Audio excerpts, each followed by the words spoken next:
Ah là là.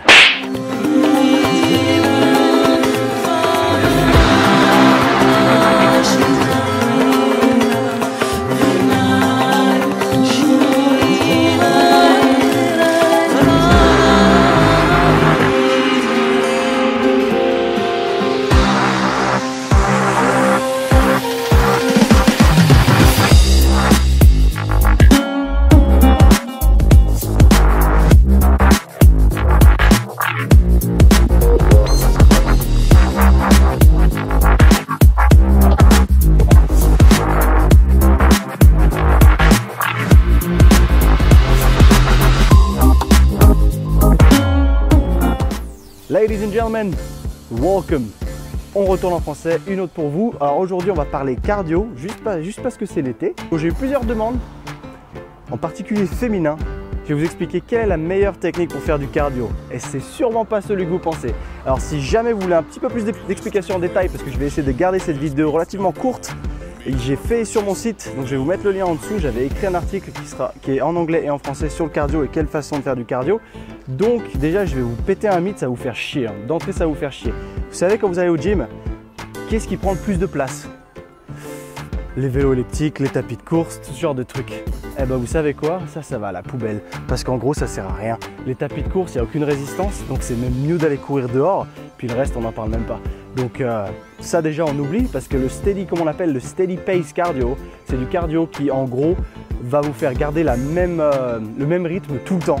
Et ça c'est très mauvais parce qu'au final votre corps il va s'y habituer, il va juste se faire chier, il va juste cramer ses réserves de glycogène comme je disais dans la précédente vidéo. Et jamais vous allez vous surpasser, jamais vous allez pousser les limites. Donc le but aujourd'hui ça va être de changer de méthode complètement. Et au lieu de rester par exemple 1 heure sur une machine de cardio où c'est écrit vous avez brûlé tant de calories, on va seulement faire 15 minutes. Mais vous verrez qu'on aura brûlé autant de calories sur le fait même et plus de calories encore après. Donc moi ma technique aujourd'hui c'est le sprint. Donc moi c'est ce que je fais une fois par semaine pour mon propre cardio et je le fais à peine 15-20 minutes. Je fais à peu près 10 fois 50 mètres. Donc qu'est-ce que ça va faire de faire du sprint? Ça fait que je vais donner tout ce que j'ai pendant 10 secondes et je vais me reposer pendant 2 minutes et je vais redonner tout ce que j'ai à chaque fois.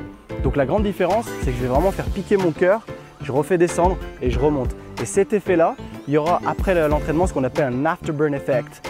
Donc littéralement ce que ça veut dire c'est que ça continue à brûler des calories sous 24 heures. C'est ce qu'on appelle plus communément le HIIT, le High Intensity Interval Training.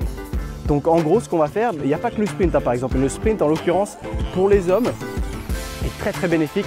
Le sprint stimule la production naturelle de testostérone et d'hormones de croissance. Donc c'est hyper intéressant comme cardio. Donc on va péter les calories. Juste pour faire la différence, je vous ai déjà dit, mais putain, la différence entre un sprinter et un marathonien. Les deux ne fonctionnent pas sous les mêmes systèmes d'énergie. Donc le sprinter va tourner sur de l'ATP, ce qu'on appelle ça, donc c'est les créatine phosphate. En l'occurrence, c'est une réserve d'énergie qui est très faible, mais c'est l'explosivité. Et l'autre, d'un autre côté, ça va être le glycogène. En l'occurrence, le glycogène, on peut en stocker qu'une certaine quantité. Et une fois qu'on n'en a plus, bah, je vous laisse deviner ce que ça fait. On va taper, pas sur le gras, non, parce que ce serait trop facile. On va taper sur le muscle. Donc comme ça, je vais encore en voir 2-3 chouinets. Putain, c'est l'été, j'ai perdu mes fesses et tout ça. Bon bref, vous voyez où je veux en venir. Donc moi, je vous propose de commencer ça. En plus, il fait beau. Et même s'il ne fait pas beau, il y a toujours d'autres méthodes. Mais le but, c'est de faire monter le cœur en haut et de redescendre en bas. C'est une méthode qui est très populaire à l'étranger. En l'occurrence, en France, je l'ai vu que très peu de fois et c'est très taxant au niveau énergétique. Et c'est pour ça que ça se fait sous une très courte durée. En l'occurrence, les gens qui font du HIIT sur des longues durées, c'est même néfaste parce que ça fait monter les niveaux de cortisol. Et vous savez que le niveau de cortisol, c'est estrogénant pour les hommes. Donc en l'occurrence, vous allez faire tomber votre niveau de testostérone et prendre des estrogènes. C'est ce qui va vous rendre tout mielleux et tout émotif. Donc si vous avez envie de pleurer, c'est forcément ce qui vous est arrivé. J'aimerais ajouter un autre point si vous êtes un peu perdu à ce niveau-là et si vous voulez vraiment changer de type de routine. Si vous êtes un homme, je vous en ai parlé depuis une plombe, mais j'ai enfin terminé la traduction du gros programme 12 semaines hybride. Il fait 50 pages. J'y ai vraiment mis tout ce que j'avais là-dedans. Laissez-moi quelques jours le temps de le mettre en page pour qu'il ait un peu de gueule et qu'il soit joli et appréciable à lire. Et je balancerai ça sur mon site en téléchargement dans la semaine. Et dedans, vous trouverez absolument toutes les informations nécessaires. Si je les faisais par vidéo, il y en aurait pour 10 ans. Donc le sprint est expliqué et il y a toutes les autres méthodes d'entraînement qui sont expliquées en détail. Il ne faudra pas être feignant, c'est plein de savoir. Et il y a l'énorme programme qui prend une dizaine de pages pareil sur 12 semaines qui est fait en 3 phases. Donc ça vraiment, tous les entraînements sont basés sur une base de 45 minutes à 1h15. En l'occurrence, on les garde très courts parce que si on monte au-dessus, encore une fois, c'est la cortisol qui monte. Okay, donc on va se baser sur la vitesse, l'efficacité, ne pas perdre du temps au gym, ne pas s'asseoir et checker Facebook. Ça, on a fini. Maintenant, on s'éclate. Et là-dedans, vous trouverez absolument tout ce qu'il faut pour devenir un énorme et vrai athlète. En l'occurrence, l'avantage du sprint, c'est que vous ne tournerez pas sur le glycogène. Comme je disais plus tôt, vous allez tourner sur le créatine phosphate. Donc cette énergie qui est très courte et explosive, c'est pour ça qu'on ne va pas se focaliser sur des sprints de 500 mètres. On va faire que des 50 mètres jusqu'à 100 mètres grand maximum.